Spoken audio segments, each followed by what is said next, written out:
그날 저는 형사님의 볼펜이 나무 책상을 딱 두드리는 소리를 아직도 선명하게 기억합니다. 그 소리는 경찰서의 차가운 조사실 안을 쩌렁쩌렁 울리며 마치 제 심장을 직접 내리치는 듯 했습니다. 제 앞에는 지난 몇 년간 가족이라 불렀던 세 사람, 시어머니, 남편, 그리고 시누이가 아무 말도 못한 채 떨고 있었습니다. 그들 중 누구도 감히 제 눈을 똑바로 쳐다보지 못했습니다. 형사님이 조서를 내려놓으며 차분하지만 날카로운 목소리로 물었습니다. 김민서 씨, 어젯밤 사고를 낸 차량을 운전한 사람이 본인 맞습니까? 시어머니가 마른 침을 꿀꺽 삼키는 소리가 똑똑히 들렸습니다. 시어머니는 애원하듯 시누이의 손목을 꽉 붙잡았습니다.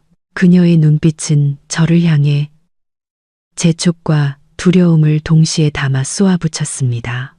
제가 참고 그들을 대신해 침묵하고 그 가족이 저지른 모든 일을 대신 짊어지는 것에 익숙해져 버린 시어머니, 다시 한번 제가 대신 고개를 끄덕여 주길 바라고 있었습니다. 남편도 저를 쳐다봤습니다. 그의 미간은 명령하듯 찌푸려져 있었습니다. 민서야, 우리 집에 지금 뭐가 필요한지 알잖아. 우리 집. 저는 속으로 실소를 터뜨렸습니다. 7년간의 며느리 노릇 동안 단 하루도 제가 그 우리 집에 속해 있다고 느껴본 적이 없었습니다. 형사님이 질문을 한 번 더 느리고 명확하게 반복했습니다. 차를 운전한 사람이 맞습니까? 저는 고개를 들었습니다. 그 순간 조사실의 모든 소음이 사라지고 등 뒤 세 사람의 무거운 숨소리만 남은 듯 했습니다. 저는 두 손을 책상 위에 올리고 제 휴대폰을 형사님 쪽으로 살며시 밀었습니다. 제 목소리는 이상할 만큼 평온했습니다. 형사님, 제가 사고 현장에 없었다는 증거가 여기 있습니다. 그리고 이제부터 저는 그 누구를 위해서도 희생하지 않을 겁니다. 시어머니의 얼굴은 새하얗게 질렸고 시누이는 입을 떡 벌렸으며 남편은 마치 한 대 얻어맞은 사람처럼 반걸음 뒤로 물러섰습니다. 형사님은 저를 한번 쳐다보고는 휴대폰을 열었습니다. 그것이 바로 그 기나긴 세월 끝에 제가 처음으로 제대로 숨을 쉴 수 있었던 순간이었습니다. 하지만 이곳에 서서 그 말을 하기까지 저는 어둠과 굴욕, 인내로 가득 찬 기나긴 시간을 통과해야만 했습니다. 이 조사실에 들어오기 전 저는 수없이 자문했습니다. 왜 그들 가족의 모든 짐은 내 어깨에 지워져야만 하는가? 왜 며느리는 침묵해야만 하는가? 왜 여자는 희생해야만 하는가? 이 이야기는 몇 달 전 평범해 보였던 어느 저녁에서 시작됩니다. 제가 조금만 더 노력하면 그 가족이 저를 더 잘 대해줄 것이라고 여전히 믿고 있었던 그때, 그 저녁이 제 인생을 완전히 다른 방향으로 틀어버릴 악몽의 시작이 될 줄은 꿈에도 몰랐습니다. 제 이름은 김민서, 올해 30입니다. 저는 서울의 작은 미디어 회사에서 콘텐츠 디자이너로 일하고 있습니다. 일이 아주 한가한 편은 아니지만 제 자신의 자리가 있다는 느낌을 받기엔 충분했습니다. 제가 최고는 아닐지라도 저는 항상 제 일에 진지했고 성실했으며 책임감을 가지고 커리어와 가정 사이의 균형을 맞추려 노력했습니다. 저는 그 정도면 제가 꿈꾸던 평범한 삶에 충분하다고 생각했습니다. 하지만 제게는 선택할 권리가 없는 것들이 있었습니다. 저는 26에 결혼했습니다. 남편 박지우는 자동차 정비소의 기술자입니다. 우리는 친구의 소개로 만나 거의 2년을 연애하고 결혼했습니다.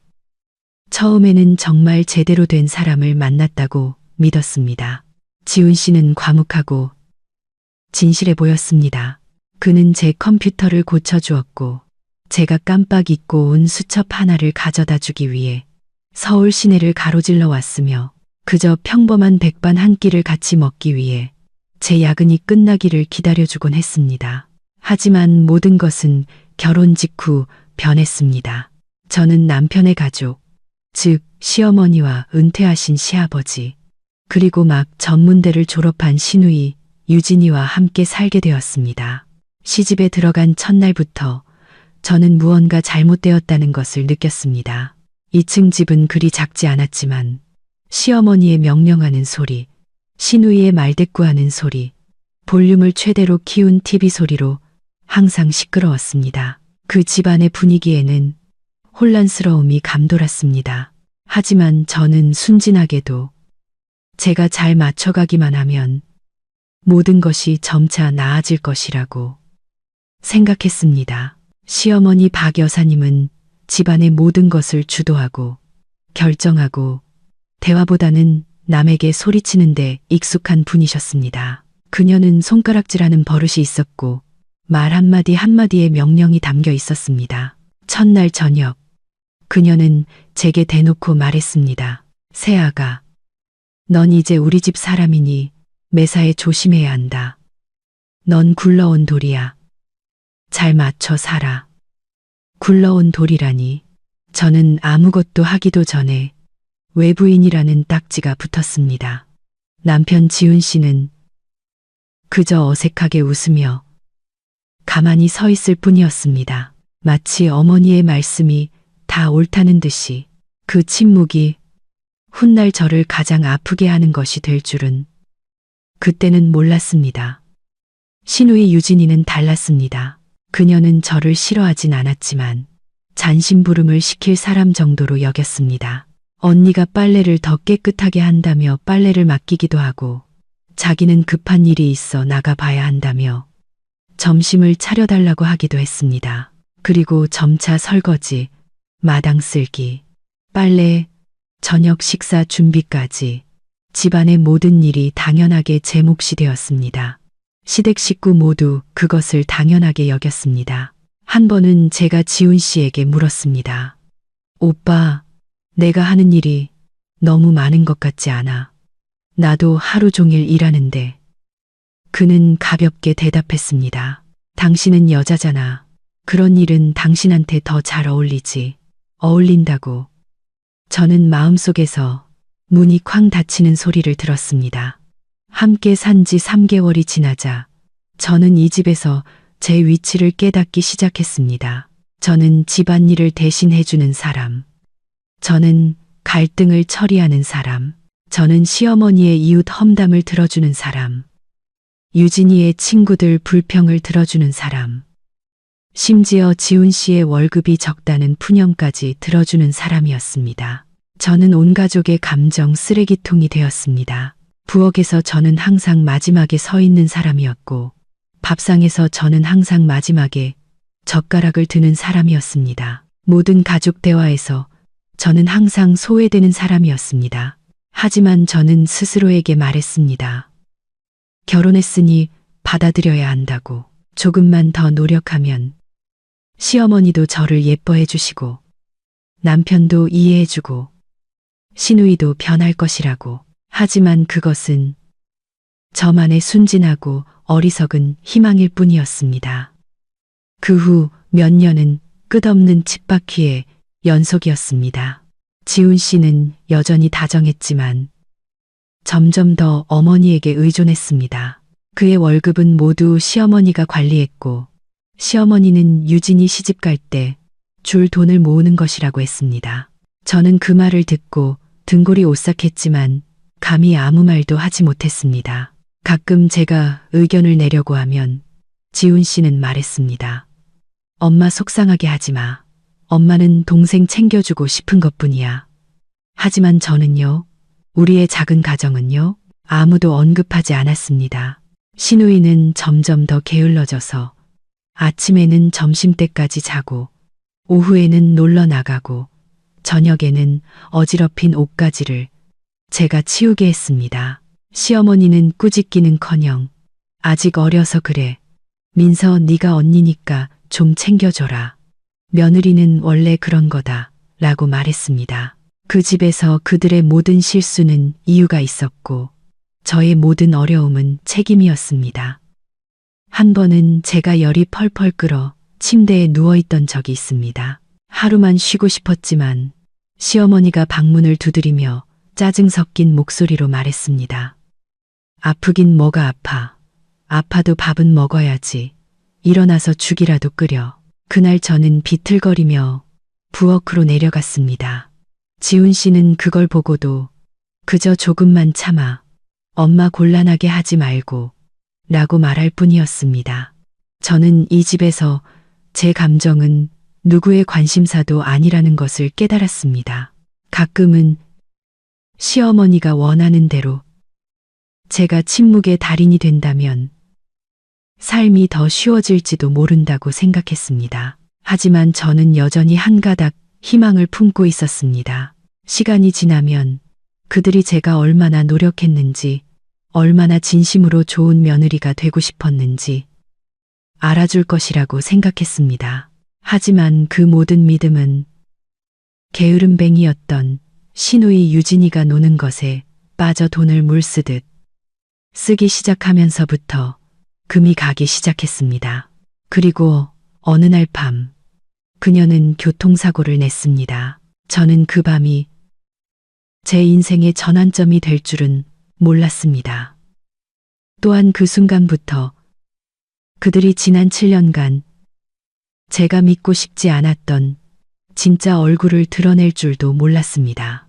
누군가 제 결혼 생활이 어땠냐고 묻는다면 어디서부터 시작해야 할지 모를 겁니다. 처음부터 큰 사건이 있었던 것도 울음을 터뜨릴 만큼 아픈 충격이 있었던 것도 아니었으니까요.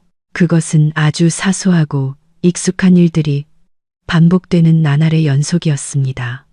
하지만 그 모든 것이 합쳐져 한 사람을 달아 없어지게 만들기에는 충분했습니다. 저의 하루는 보통 아주 일찍 시작되었습니다. 저는 가족 중 가장 먼저 일어나 조용히 부엌으로 내려가 밥을 하고 계란을 삶고 시어머니를 위해 따뜻한 차 한 주전자를 우렸습니다. 박 여사님은 매일 아침 뜨거운 차를 마시는 습관이 있었습니다. 그리고 물이 충분히 뜨겁지 않거나 찻잎 종류가 다르면 매우 불쾌해 하셨습니다. 저는 그런 사소한 것들 하나하나를 기억했습니다. 조금이라도 틀리면 그녀는 얼굴을 찌푸리며 차가운 한마디를 던졌기 때문입니다. 며느리가 눈치가 없으면 나중에 고생만 한다. 지훈 씨는 일찍 출근했습니다. 그는 급하게 밥 한 그릇을 먹고 집을 나섰습니다. 잘 잤냐거나 오늘 피곤하지 않냐고 묻는 일은 거의 없었습니다. 유진이는 거의 점심때가 다 되어서야 일어났습니다. 그녀의 더러운 옷은 욕실에 아무렇게나 널브러져 있었고 어떤 날은 소파 위에 그대로 벗어두기도 했습니다. 제가 한마디 하면 시어머니는 말했습니다. 가족끼리 뭘 그래. 네가 좀 치워주면 되지. 안 될 게 뭐람. 하지만 저는 말하지 않았습니다. 점심에는 출근하고 저녁에 퇴근하면 다시 정신없이 부엌으로 들어갔습니다. 시댁의 밥상은 늘 사람이 많았지만 웃음소리는 거의 없었습니다. 시어머니는 상석에 앉아 음식을 먹으며 온갖 지적을 했습니다. 국이 너무 짜다, 나물이 싱겁다, 생선 조림이 덜 익었다. 유진이는 밥을 먹으며 휴대폰을 들여다봤고 가끔 무심하게 한마디 던졌습니다. 오늘 반찬이 이거야. 지훈 씨는 침묵했습니다. 그는 제가 가장 변호가 필요할 때 항상 침묵했습니다. 한 번은 제가 너무 피곤해서 퇴근하자마자 어지러움을 느꼈습니다. 저는 의자에 주저앉아 조용히 말했습니다. 오빠, 나 오늘 몸이 안 좋은데 그냥 배달시켜 먹으면 안 될까? 시어머니가 말하기도 전에 유진이가 비웃으며 말했습니다. 밥 한 끼 하는 거 가지고 뭘 그렇게 유난이야. 집에서 언니가 제일 한가하잖아. 그 말은 마치 뺨을 맞은 것 같았습니다. 저는 하루 종일 일하고 집에 와서 온갖 일을 다 하는데 그런데 그들 눈에는 제가 한가한 사람이었습니다. 저는 일어나 부엌으로 들어갔습니다. 반항할 줄 몰라서가 아니라 참고 견디는 것에 너무 익숙해졌기 때문이었습니다. 저는 가족을 위해 일하는 것이지 누구 한 사람을 위해 하는 것이 아니라고 스스로를 다독였습니다. 하지만 점차 제가 하는 일들은 도움이 아니라 의무가 되었습니다. 하루는 프로젝트를 급하게 마무리하느라 퇴근이 늦었습니다. 집에 들어서자마자 부엌에서 시어머니의 목소리가 들려왔습니다. 밥도 안 해놓고 이제야 기어 들어와? 제가 해명하기도 전에 그녀는 말을 이었습니다. 일하면서 시간 관리도 못하고 나중에 시댁이 혹독했다고 탓하지나 마라. 지훈 씨는 거기에 서서 저를 보더니 이내 고개를 돌려버렸습니다. 저는 제 집 한가운데서 버려진 기분이었습니다. 돈 문제 또한 저를 지치게 하는 굴레였습니다. 제 월급은 생활비, 공과금, 식료품비, 집안 살림을 사는 데 쓰였습니다. 지훈 씨의 월급은 모두 시어머니가 관리했습니다. 그녀는 저축하고 미래를 대비하기 위해 대신 맡아주는 것이라고 했습니다. 저는 한번 조심스럽게 말해봤습니다. 우리 부부가 쓸 돈은 일부 남겨두는 게 어떻겠냐고. 시어머니는 즉시 얼굴을 굳혔습니다. 내 아들 돈은 내가 관리해. 며느리가 어디서 돈 계산을 하려고 들어? 지훈 씨는 그저 어렵게 생각하지 마. 엄마가 다 우리 생각해서 그러시는 거야. 라고 말했습니다. 우리라니 저는 그 우리 안에 제가 포함되어 있다고 느끼지 못했습니다. 유진이는 돈을 물쓰듯 썼습니다. 옷, 신발, 밤늦게까지 놀러 다니기, 친구들과의 모임. 한 번은 그녀가 새벽녘에 얼굴이 새하얘져서 들어왔습니다. 제가 무슨 일이냐고 묻자 그녀는 쏘아붙였습니다. 내일인데 언니가 무슨 상관이야? 며칠 후 시어머니가 저를 방으로 불렀습니다. 목소리를 낮추며 말했습니다. 유진이가 휴대폰을 잃어버렸단다. 네가 돈 좀 빌려줘라. 지금 당장 목돈이 없어서.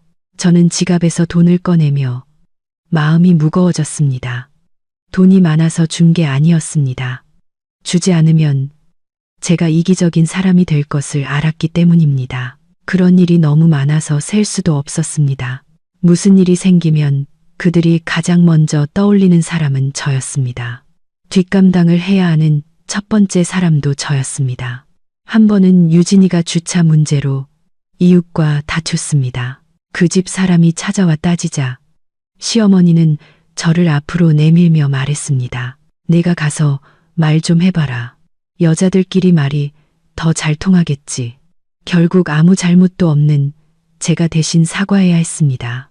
저는 그들 눈에 제가 감정이 있는 인간이 아니라 모든 충격을 흡수하는 그림자이자 쿠션이라는 것을 깨닫기 시작했습니다. 밤에 지훈 씨 옆에 누워 마음속의 억울함을 털어놓고 싶었지만 입을 열 때마다 목이 메었습니다. 제가 말하면 그가 또 저더러 예민하다고 철없다고 할까봐 두려웠습니다. 자신을 변호해 준 적 없는 사람에게 설명하는 일에 지쳐 있었습니다. 그 굴레는 매달 계속되었고 저는 제가 누구였는지 어떤 꿈을 가졌었는지 거의 잊어버렸습니다. 저는 그저 며느리 역할, 아내 역할을 충실히 해낼 뿐이었습니다. 마음속은 점점 공허해졌지만요. 저는 제가 영원히 이렇게 견딜 수 있을 것이라고 생각했습니다. 그러던 어느 날 밤, 잠든 집안에 전화벨이 요란하게 울려 퍼졌습니다. 그날 밤 이후 제 인생의 모든 것이 무너지기 시작했습니다. 만약 집안일이 매일 제 육체를 갉아먹는 것이었다면 결혼 생활에서 사람을 가장 절망시키는 것이 배신이 아니라 한 가족 전체를 부양하면서도 발언권조차 없는 느낌이라는 것을 저는 미처 몰랐습니다. 결혼 첫 해부터 저는 한 가지 사실을 명확히 깨달았습니다. 지훈 씨의 돈은 지훈 씨의 것이 아니었습니다. 그의 월급은 많든 적든 모두 시어머니 통장으로 바로 이체되었습니다. 그녀는 그것을 미래를 위한 대비, 아들을 위한 저축이라 불렀고 여자가 돈을 주면 낭비하기 쉽다고 말했습니다. 저는 그냥 어머니가 관리하시는 것도 괜찮다고 가족만 평안하다면 괜찮다고 생각했습니다. 하지만 점차 그 대신 관리라는 것이 사실은 밑빠진 독이라는 것을 알게 되었습니다. 집안의 모든 지출, 즉 공과금, 식비, 경조사비, 수리비 등은 당연히 제 몫이었습니다. 제 월급이 남들보다 많은 것도 아닌데 매달 순식간에 사라졌습니다. 제가 돈이 충분한지 물어보는 사람은 아무도 없었습니다. 집안에 무언가 부족하기만 하면 모두의 첫 시선은 저를 향했습니다. 한 번은 시누이가 하루 종일 에어컨을 틀어 전기요금이 많이 나왔습니다. 시어머니는 고지서를 들고 미간을 찌푸렸습니다. 이번 달 전기세가 왜 이렇게 많이 나왔어? 제가 대답하기도 전에 그녀는 저를 돌아보며 말했습니다. 내가 씀씀이를 좀 살펴봐야겠다. 여자가 계산적이지 못하면 온 가족이 고생이야. 또 온 가족이었습니다. 왜 제가 낸 돈에 대한 책임은 제게 있고 그녀 아들의 월급은 어디로 갔는지 아무도 물을 수 없는지 이해할 수 없었습니다. 한 번은 용기를 내어 지훈 씨에게 압박감을 느낀다고 말했습니다. 저는 아주 작고 조심스럽게 그가 기분 나빠할까봐 두려워하며 말했습니다. 오빠, 혹시 모를 급한 일을 대비해서 우리 돈 일부는 우리가 가지고 있는 게 어떨까? 지훈 씨는 한숨을 쉬며 짜증 섞인 목소리로 말했습니다. 뭘 그렇게 계산적으로 굴어? 엄마가 관리하시는 게 더 좋아. 당신은 쓸데없는 생각만 해. 그 말에 저는 할 말을 잃었습니다. 그의 눈에는 우리의 작은 가정을 걱정하는 것이 쓸데없는 생각이었던 것입니다. 시누이는 갈수록 통제 불가능하게 돈을 썼습니다. 차를 사고 휴대폰을 바꾸고 친구들과 여행을 갔습니다. 그 돈이 어디서 나는지는 몰랐지만 집에 돈이 필요할 때마다 시어머니는 저를 찾았습니다. 내가 잠시 돈 좀 빌리자꾸나. 나중에 여유 생기면 갚으마. 저는 그 나중에가 절대 오지 않을 것을 잘 알았지만 돈을 꺼내 주었습니다. 만약 거절하면 저는 이기적인 사람, 생각 없는 며느리가 될 것이기 때문이었습니다. 딱 한 번 거절해 본 적이 있습니다. 시어머니는 저를 뚫어지게 쳐다보며 목소리가 차가워졌습니다. 내가 번 돈도 이제 이 집 돈이야. 이 집에 시집 와 놓고 누구 돈, 내 돈 따지는 거냐. 저는 그 자리에 얼어붙었습니다. 그렇다면 그녀 아들이 번 돈은 왜 이 집 돈이 아닌 걸까요? 그 후로 저는 감히 거절하지 못했습니다. 저는 지출 내역을 기록하기 시작했습니다. 누구와 따지려는 것이 아니라 제가 어떻게 살고 있는지 스스로 알기 위해서였습니다. 숫자는 저를 깜짝 놀라게 했습니다. 어떤 달은 제가 시댁에 들인 돈이 제 자신을 위해 쓴 돈보다 많았습니다. 저는 쇼핑도 여행도 하지 않았고 감히 아플 수도 없었습니다. 하루는 머리가 너무 아파 하루 쉬려고 했지만 병원비와 약값을 생각하니 그만두었습니다. 진통제 하나를 삼키고 출근했습니다. 저는 쓰러질 수 없었습니다. 제가 쓰러지면 아무도 저를 부축해주지 않을 것을 알았기 때문입니다. 시누이가 빚이나 외부의 문제로 사고를 칠 때마다 뒷수습을 하는 사람은 항상 저였습니다. 시어머니는 말했습니다. 네가 형님이니까, 네가 맏며느리니까, 네가 책임져야지. 그 책임져야지라는 말이 몇 년 동안 저를 따라다녔습니다. 저는 희생의 한계가 어디인지 자문하기 시작했습니다. 얼마가 충분한 걸까? 얼마를 해야 며느리의 도리를 다하는 걸까? 아니면 제가 완전히 마를 때까지 계속 주기만 해야 하는 걸까? 어떤 밤에는 방에 혼자 앉아 지갑에 남은 몇 푼 안 되는 돈을 세며 눈물을 흘렸습니다. 돈이 아까워서가 아니었습니다. 제 결혼 생활 속에서 제 자신이 너무나 작게 느껴졌기 때문입니다. 저는 재정 결정권도 가정에서의 발언권도 기댈 곳도 없었습니다. 저는 기둥인 동시에 잉여 인간이었습니다. 그 모든 것이 조용히 쌓여 불씨 하나만 기다리며 타오를 준비를 하고 있었습니다. 그리고 그 불씨는 바로 신우이가 교통사고를 낸 그 밤이었습니다. 한밤중에 울린 전화벨 소리는 제가 삼켜왔던 모든 불공정을 끌어내어 저에게 선택을 강요했습니다. 계속 희생할 것인가, 아니면 스스로를 구할 것인가. 그날 밤, 저는 뭔가 잘못되었다는 예감이 들었습니다. 고요한 집안에 전화벨이 울리는 순간부터 말입니다. 그 날카로운 소리는 제 선잠을 찢어놓았고 심장이 쿵쾅거리게 했습니다. 손을 뻗어 휴대폰을 잡자 화면에 신우이 유진이의 이름이 떠 있었습니다. 제가 전화를 받기도 전에 밖에서 시어머니가 방문을 미친 듯이 두드렸습니다. 그 소리는 강하고 급했으며 조금의 망설임도 없었습니다. 문 열어. 저는 불길한 예감에 벌떡 일어났습니다. 문이 살짝 열리자 시어머니의 창백한 얼굴과 당황했지만 여전히 익숙한 계산적인 눈빛이 보였습니다. 지훈 씨는 그녀 뒤에 긴장한 얼굴로 서 있었습니다. 유진이가 사고쳤다. 그녀는 짧고 거친 목소리로 말했습니다. 옷 갈아입고 당장 나랑 같이 나가. 무슨 일이냐고 물어볼 틈도 없이 저는 끌려 나갔습니다. 차 안의 공기는 숨 막힐 듯 무거웠습니다. 유진이는 뒷좌석에서 얼굴을 감싼 채 온몸을 떨고 있었습니다. 저는 그녀를 보며 처음으로 그렇게 뚜렷한 공포를 느꼈지만 제 머릿속에서는 아직 이 정도로 심각한 일이 무엇인지 상상조차 되지 않았습니다. 차는 한적한 도로에 멈춰 섰습니다.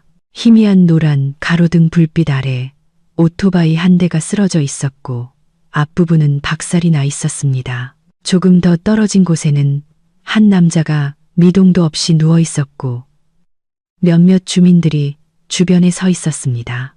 저는 그 자리에 얼어붙었습니다. 유진이가 교통사고를 낸 것입니다. 시어머니는 먼저 차에서 내려 주위를 살피며 걸어갔습니다. 그녀는 유진이의 팔을 잡아 끌고 귓가에 무언가 속삭였습니다. 저는 어렴풋이 들었습니다. 입 다물어. 엄마가 알아서 할 테니. 지훈 씨는 제 옆에 서서 떨리는 목소리로 말했습니다. 괜찮을 거야, 민서야. 하지만 저는 괜찮을 리가 없다는 것을 알았습니다. 교통경찰이 도착하자 모든 것이 혼란스러워졌습니다. 유진이는 흐느끼며 제대로 말을 잇지 못했습니다. 시어머니는 제 쪽으로 돌아섰습니다. 그녀의 눈빛은 갑자기 변했습니다.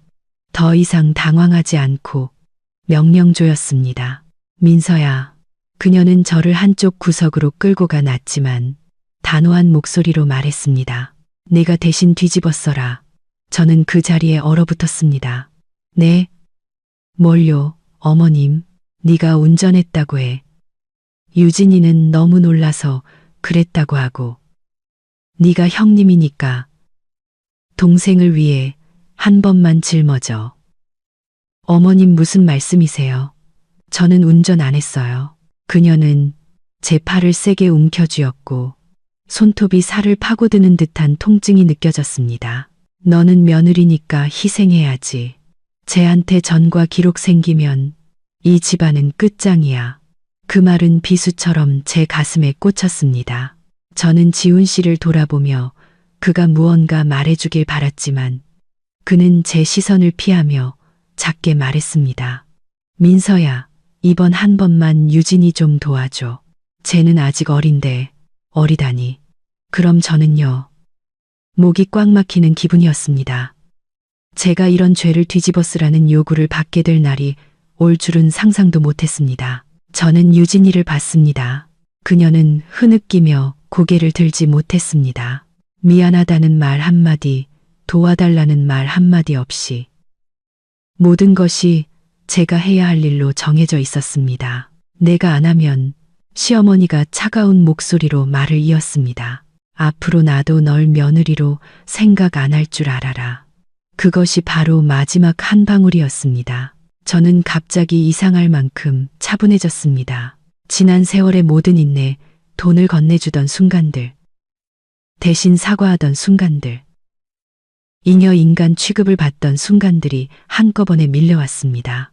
저는 오늘 밤 제가 고개를 끄덕인다면 남은 평생을 결코 바로 설 수 없으리라는 것을 깨달았습니다. 저는 깊은 숨을 들이마셨습니다. 못합니다. 시어머니는 믿을 수 없다는 듯 저를 노려봤습니다. 뭐라고?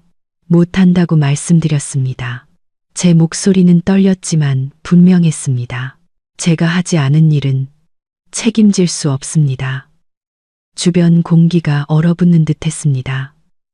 지훈 씨는 화가 나면서도 두려운 눈으로 저를 쳐다봤습니다. 당신 지금 무슨 소리 하는지 알아? 저기 사람이 쓰러져 있잖아. 바로 저기 사람이 쓰러져 있기 때문에 제가 대답했습니다. 거짓말을 할 수 없는 거예요. 시어머니는 비웃었지만 그 웃음은 차가웠습니다. 내가 뭔데? 너 없이 이 집이 어떻게 될 것 같아? 저는 대답하지 않았습니다. 저는 돌아서서 멀리 걸어갔습니다. 제 인생에서 처음으로 저는 그녀의 명령을 거부했습니다. 그날 밤 사건은 조사를 위해 경찰서로 넘어갔습니다. 가는 길에 시어머니는 끊임없이 저를 비난했고 남편은 무서울 정도로 침묵했으며 유진이는 구석에서 몸을 웅크린 채 한마디도 하지 않았습니다. 저는 못합니다라고 말한 순간부터 제가 이 가족 전체와 맞서게 되었다는 것을 알았습니다. 그리고 그들이 저를 쉽게 놓아주지 않을 것이라는 것도요. 그 사고의 밤은 한 사람을 다치게 한 것뿐만 아니라 제가 가족이라 불렀던 사람들의 진짜 얼굴을 드러냈습니다. 그리고 그것은 단지 시작에 불과했습니다. 사고 현장에서 집으로 돌아오는 길, 저는 차 뒷좌석에 앉아 차갑고 축축한 창문에 머리를 기댔습니다. 밖에서는 가로등 불빛이 부서진 기억의 조각처럼 제 눈에서 흐려지며 뒤로 흘러갔습니다. 저는 울지 않았습니다. 강해서가 아니라 제 안의 눈물이 이미 오래전에 말라버렸기 때문입니다. 문득 갓 시집 왔을 때의 천 몇 년이 떠올랐습니다.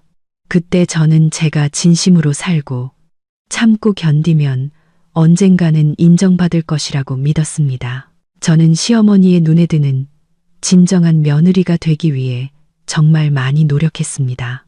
남들보다 일찍 일어나는 법을 배웠고 그녀의 사소한 습관 하나하나를 기억하는 법을 배웠으며 억울하게 꾸중을 들어도 침묵하는 법을 배웠습니다. 한 번은 시어머니가 아파서 거의 일주일간 입원한 적이 있습니다.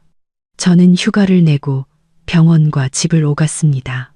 낮에는 식사를 챙겼고 밤에는 병상 옆 간이 침대에서 쪽잠을 잤습니다. 한 저녁 제가 그녀에게 죽을 떠먹여주고 있을 때 그녀가 저를 보며 말했던 것을 똑똑히 기억합니다. 그래도 며느리 하나는 잘 챙기네. 그 한마디에 저는 기뻐서 눈물이 날 뻔했습니다. 이제부터는 그녀가 저를 다르게 봐줄 것이라고 생각했습니다. 하지만 아니었습니다. 퇴원 후 모든 것은 예전으로 돌아갔습니다. 그녀는 여전히 명령했고 여전히 꼬투리를 잡았으며 여전히 제 노력을 당연하게 여겼습니다. 저는 그녀에게 제가 한 모든 것이 은혜가 아니라 그저 의무일 뿐이었다는 것을 깨달았습니다. 그리고 돈 문제, 제가 건넨 돈 중에는 몇 번이나 줬는지, 시누이 학비가 필요할 때 제가 냈고, 시누이가 차를 바꿀 때 제가 냈으며, 집 지붕을 수리해야 할 때도 제가 냈습니다. 돈을 줄 때마다 시어머니는 익숙한 말을 했습니다.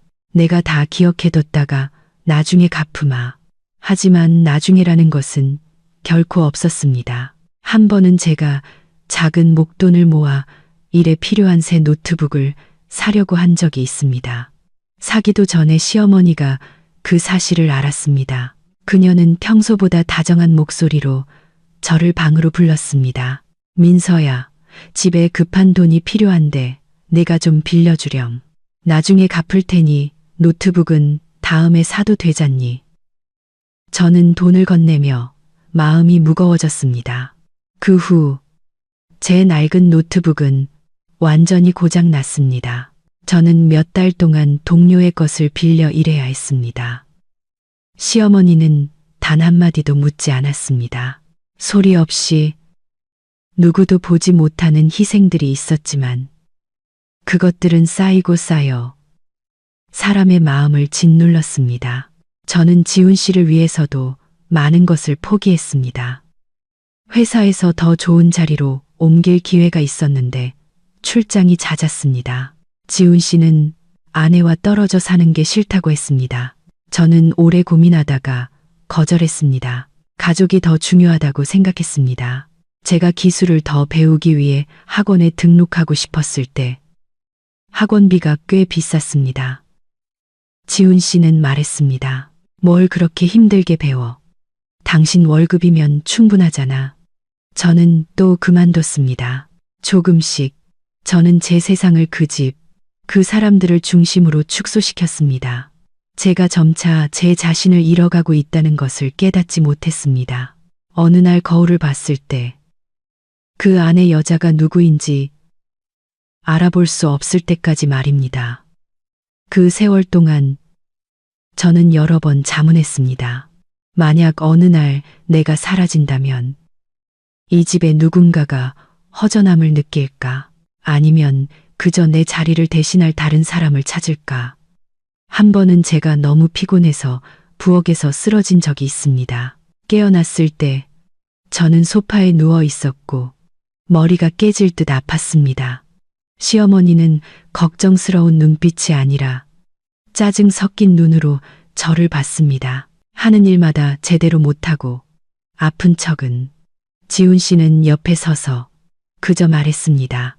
힘내. 엄마 걱정하시게 하지 말고. 저는 눈을 감았고 눈물이 흘러나왔습니다. 제가 무엇을 위해 노력하고 있는지 더 이상 알 수 없었습니다.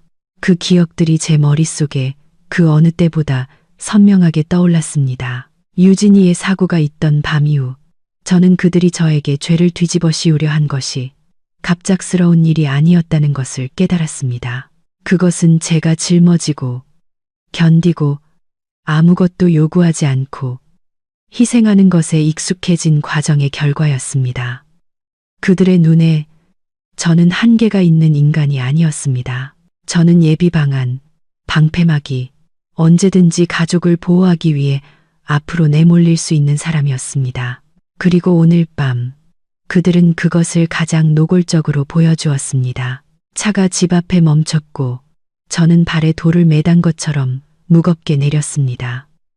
익숙한 그 집 안에서 저는 문득 외톨이가 된 기분이었습니다. 모든 물건은 그대로 있었지만 소속감은 사라졌습니다.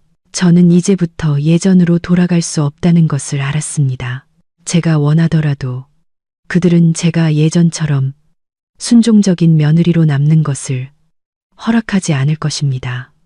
제가 감히 아니오라고 말했기 때문입니다. 그리고 너무 오랫동안 침묵했던 사람이 목소리를 내기 시작하면 주변의 모든 관계는 금이 가기 마련입니다. 그날 밤 저는 잠들지 못했습니다. 어둠 속에 앉아 처음으로 지난 세월을 똑바로 마주했습니다. 더 이상 모든 것이 괜찮아질 것이라고 스스로를 속이지 않았습니다. 저는 한 가지를 명확히 깨달았습니다. 만약 제가 스스로를 구하지 않는다면 아무도 저를 구해주지 않을 것이라고. 그리고 앞으로 닥칠 일들이 훨씬 더 혹독하리라는 예감이 들었습니다. 시댁은 강요해서 멈추지 않을 것입니다. 그들은 저를 예전 자리로 되돌리기 위해 모든 방법을 동원할 것입니다. 하지만 이번에는 저는 몇 년 전의 김민서가 아니었습니다. 다음 날 아침 저는 숨막힐 듯 무거운 집안에서 눈을 떴습니다. 누구도 서로에게 말을 걸지 않았습니다. 시어머니는 오전 내내 방문을 닫고 있었고 시누이는 방에 틀어박혀 문을 잠갔습니다. 남편은 담배를 연달아 피우며 긴장한 얼굴로 집안을 서성였습니다. 저는 어젯밤의 사고가 그렇게 간단히 끝나지 않을 것임을 알았습니다. 점심 무렵 경찰서에서 추가 조사를 위해 가족들이 출석해달라는 전화가 왔습니다. 저는 테이블 위에서 울리는 휴대폰을 보며 멍하니 있었습니다. 제가 전화를 받기도 전에 시어머니가 방에서 나왔습니다. 그녀의 눈빛은 차가웠습니다. 준비해. 가서 똑바로 말해야지. 그녀의 목소리는 더 이상 어젯밤처럼 당황하지 않고 그녀는 이미 정신을 차리고 머릿속으로 모든 것을 정리한 듯 했습니다. 경찰서로 가는 길에 시어머니는 유진이에게 한마디를 일러주었습니다. 너무 놀라서 기억이 잘 나지 않는다고 말해라. 길이 미끄러웠다거나 차가 낡았다고 핑계를 대라. 그녀는 저를 돌아보며 낮지만 위압적인 목소리로 말했습니다. 내 말 알아들었지. 가면 그냥 입 다물고 내가 말하게 둬. 저는 대답하지 않았습니다. 저는 앞만 바라봤습니다. 머릿속에는 단 한 가지 생각만 맴돌았습니다. 그들은 여전히 나를 조종할 수 있는 사람으로 보고 있구나. 경찰서에서 모든 것은 느리지만 무겁게 진행되었습니다. 유진이는 형사 맞은편에 앉아 두 손을 떨었고 시어머니는 그 옆에 바싹 붙어 앉아 계속 끼어들며 이야기를 주도하려 했습니다. 저와 지훈 씨는 뒤쪽에 앉아 조용히 지켜봤습니다. 형사는 시간, 장소, 운전자, 피해자의 상태 등 아주 상세하게 물었습니다. 유진이는 말을 더듬었고 앞뒤가 맞지 않았습니다. 그럴 때마다 시어머니는 재빨리 말을 가로챘습니다. 애가 너무 놀라서 기억이 오락가락합니다.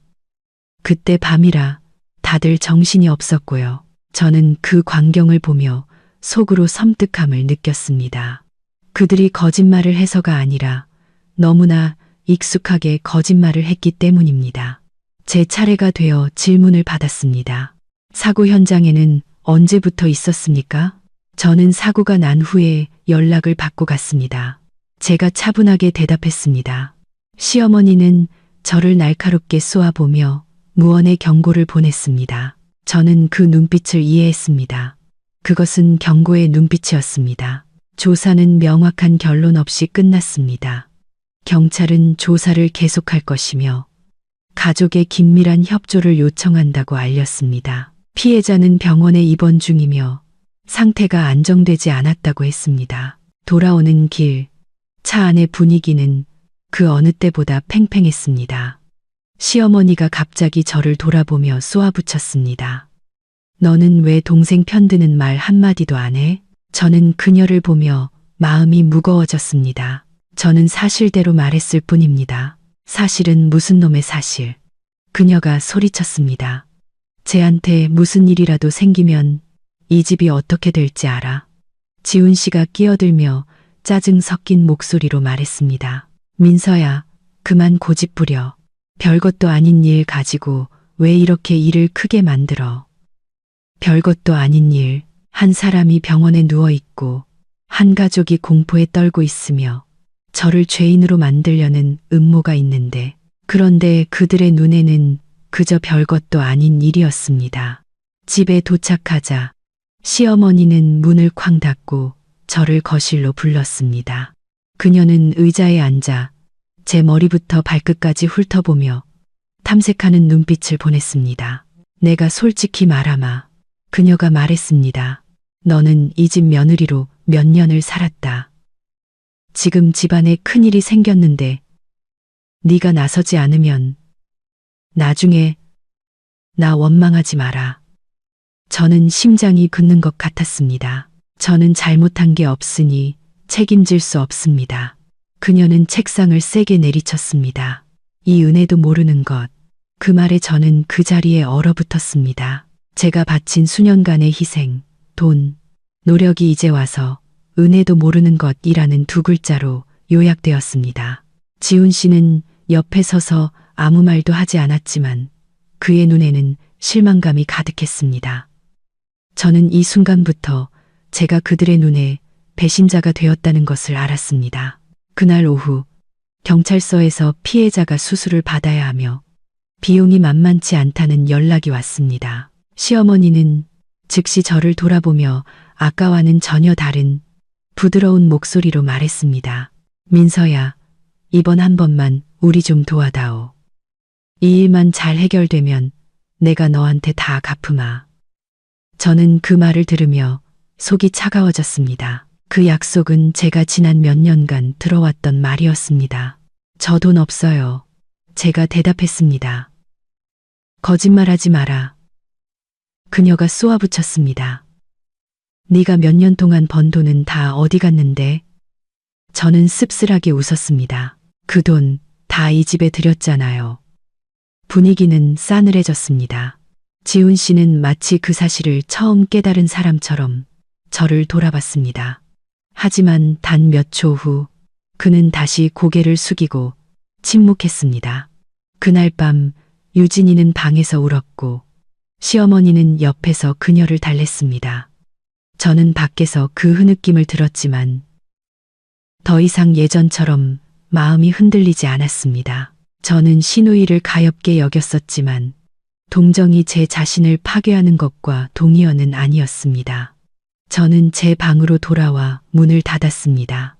그 집에서 처음으로 저는 스스로를 그들과 분리시켰습니다. 저는 폭풍이 아직 끝나지 않았다는 것을 알았습니다. 그들이 오늘 한 일은 시작에 불과했습니다.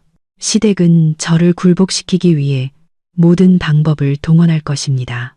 그들은 협박하고 압박하고 제 약점을 파고들 것입니다. 하지만 제 마음 깊은 곳에서 무언가가 변했습니다. 저는 더 이상 예전처럼 두려워하지 않았습니다. 저는 더 이상 옳고 그름 사이에서 방황하지 않았습니다. 저는 한 가지를 명확히 깨달았습니다. 만약 제가 이번에 물러선다면 저는 모든 것을 잃게 될 것이라고. 명예뿐만 아니라 제 자신마저도. 그리고 저는 그들이 전혀 예상하지 못한 것을 준비하기 시작했습니다. 그날 밤 저는 채 1시간도 눈을 붙이지 못했는데 또다시 방문을 두드리는 소리가 들렸습니다. 가벼운 노크가 아니라 문이 덜컹거릴 정도로 세고 급하게 두드리는 소리였습니다. 저는 벌떡 일어나 앉았고 심장이 쿵쾅거렸습니다. 그 집에서 시어머니가 밤중에 제 방문을 두드릴 때는 단 한 번도 좋은 일이 없었습니다. 나와서 얘기 좀 하자. 문 밖에서 박 여사님의 목소리가 들렸습니다. 크지는 않았지만 차갑고 단호했습니다. 저는 깊은 숨을 한 번 쉬고 문을 열어 거실로 나갔습니다. 불이 환하게 켜져 있었습니다. 시어머니는 이미 의자에 앉아 있었고 시누이는 그 옆에 눈이 퉁퉁 부은 채 멍한 얼굴로 앉아 있었습니다. 남편은 벽에 기댄 채 팔짱을 끼고 긴장한 표정이었습니다. 아무도 제게 앉으라고 권하지 않았습니다. 민서야. 시어머니가 한 글자 한 글자 신중하게 고르듯 천천히 입을 열었습니다. 내가 오후 내내 생각해 봤는데 이 일을 더 이상 끌 수는 없다. 저는 가만히 서서 두 손을 꽉 쥐었습니다. 무슨 말씀을 하고 싶으신데요? 그녀는 저를 똑바로 쳐다봤습니다. 그 눈빛은 칼날처럼 날카로웠습니다. 내가 대신 뒤집었어야겠다. 에두르는 말 한마디 없이 전부 다. 그녀는 강조했습니다. 내가 운전했고 유진이는 너무 놀라서 정신이 없었다고 해. 내가 형님이니까 동생을 위해 짊어져. 저는 방 안의 공기가 모두 빨려나가는 듯한 기분을 느꼈습니다. 저는 이미 말씀드렸습니다. 제가 하지 않은 일은 책임질 수 없습니다. 시어머니는 비웃었습니다. 그 웃음은 경멸이 가득했습니다. 고집 부리지 마라. 너는 며느리니까 시댁을 위해 희생해야지. 고작 내 명예 때문에 동생을 감옥에 보내겠다는 거냐. 그들에게 제 명예는 고작 조금일 뿐이었습니다. 유진이가 그제야 고개를 들고 떨리는 목소리로 말했습니다. 언니, 이번 한 번만 도와줘. 나 너무 무서워. 한양, 오니 저는 그녀를 보며 마음이 무거워졌지만 이내 사고가 났던 그 밤. 고개를 숙이고 있던 유진이의 모습, 시어머니가 저에게 죄를 뒤집어 씌우려 할 때 침묵하던 그녀의 모습이 떠올랐습니다. 제 안의 연민은 빠르게 식어갔습니다. 네가 저지른 일은 네가 책임져야 해. 제가 천천히 말했습니다. 누구도 다른 사람에게 대신 짊어지라고 할 권리는 없어. 그 말에 시어머니는 책상을 세게 내리쳤습니다. 너 지금 무슨 말버릇이야. 이 집이 없었으면 네가 제대로 살 수 있었을 것 같아. 저는 입술을 꽉 깨물었습니다. 저도 이래서 제 밥벌이는 합니다. 그녀는 저를 노려보며 한 글자씩 힘주어 말했습니다. 이 집이 없으면 넌 아무것도 아니야. 그 질문은 제 심장을 찌르는 듯 했습니다. 7년간의 며느리 노릇. 그녀의 눈에 저는 여전히 얹혀 사는 존재일 뿐이었습니다. 남편이 그제야 입을 열었습니다. 피곤하지만 책망이 가득한 목소리였습니다. 민서야, 제발 일 좀 복잡하게 만들지 마. 이번 한 번만 눈 딱 감고 넘어가면 되잖아. 내가 당신 손해보게 안 할게. 저는 그를 돌아봤습니다. 낯선 느낌이 고통스러울 정도였습니다. 뭘로 보장하는데요? 그는 침묵했습니다. 저는 침묵했습니다. 시어머니가 다시 압박을 가했습니다. 잘 생각해봐. 유진이가 전과라도 생기면 제 인생은 끝이야. 나중에 누가 날 부양하고 이 집을 누가 돌보겠어. 네가 그렇게 인정머리가 없니? 한마디 한마디가 밧줄처럼 저를 옥죄었습니다. 그들은 제가 두려운지 아픈지는 묻지 않았습니다. 오직 자신들의 이익만을 말했습니다. 저는 문득 너무나 피곤해졌습니다. 제가 인정머리가 없는 게 아닙니다. 제가 말했습니다. 저는 그저 거짓말로 살고 싶지 않을 뿐입니다. 박 여사님은 벌떡 일어나 제 얼굴에 대고 손가락질했습니다. 너 정말 철없는 여자구나. 며느리가 됐으면 희생할 줄도 알아야지. 이 집만큼 널 생각해주는 곳이 어디 있다고. 저는 마른 웃음을 터뜨렸습니다. 그렇게 저를 생각해 주셨으면 왜 어머님 딸 대신 저를 감옥에 보내려고 하세요? 그 질문에 방아는 침묵에 휩싸였습니다. 유진이는 울음을 터뜨렸고 시어머니는 그녀를 달래며 안쓰러운 눈빛을 보냈습니다. 그리고는 저를 돌아보며 낮지만 위협적인 목소리로 말했습니다. 네가 끝까지 안 하겠다면 이 집에서 편히 살 생각은 하지 마라. 저는 이것이 더 이상 조언이 아니라 최후 통첩이라는 것을 알았습니다. 저는 7년 동안 살아온 이 방을 둘러봤습니다. 익숙했던 벽들이 문득 낯설게 느껴졌습니다. 저는 그들이 가족이라고 부르던 것이 사실은 더 사랑받는 사람을 보호하기 위해 약한 사람이 희생해야 하는 시스템에 불과했다는 것을 깨달았습니다. 저는 깊은 숨을 들이마셨습니다. 목소리는 떨렸지만 단호했습니다. 안 합니다. 무슨 일이 있어도 저는 안 합니다. 시어머니는 마치 낯선 사람을 보듯 저를 쳐다봤습니다. 좋아, 그녀가 차갑게 말했습니다. 오늘 한 말 똑똑히 기억해도. 저는 돌아서서 방으로 들어갔고 문을 닫았습니다. 밖에서는 시어머니의 고함 소리, 유진이의 우는 소리, 남편의 무력한 한숨 소리가 들렸습니다. 하지만 이번에는 저는 다시 문을 열지 않았습니다. 저는 침대에 앉았고 손이 떨렸습니다. 두려워서가 아니었습니다. 이제부터 모든 것이 더 나빠질 것이라는 것을 알았기 때문입니다. 그들은 강요해서 멈추지 않을 것입니다. 그들은 저를 막다른 골목으로 몰아넣을 방법을 찾을 것입니다. 하지만 제 마음 깊은 곳에서 저는 한 가지를 또한 알았습니다. 저는 너무 멀리 와서 돌아갈 수 없다고. 만약 지금 제가 고개를 숙인다면 저는 제 자신마저 잃게 될 것이라고. 그리고 저는 이 굴레에서 벗어나기 위해 그저 아니오라고 말하는 것만으로는 부족하다는 것을 깨닫기 시작했습니다. 저는 진정한 대결을 준비해야 했습니다. 그날 밤 이후 저는 제가 살고 있는 집에서 공식적으로 잉여 인간이 되었습니다. 누구도 직접 말하지는 않았지만 각자의 태도 변화는 너무나 명확했습니다. 시어머니는 더 이상 예전처럼 저에게 소리치지 않았지만 저를 보는 그녀의 눈빛은 언제나 차갑고 경계심이 가득했습니다. 시누이는 저를 완전히 피했습니다.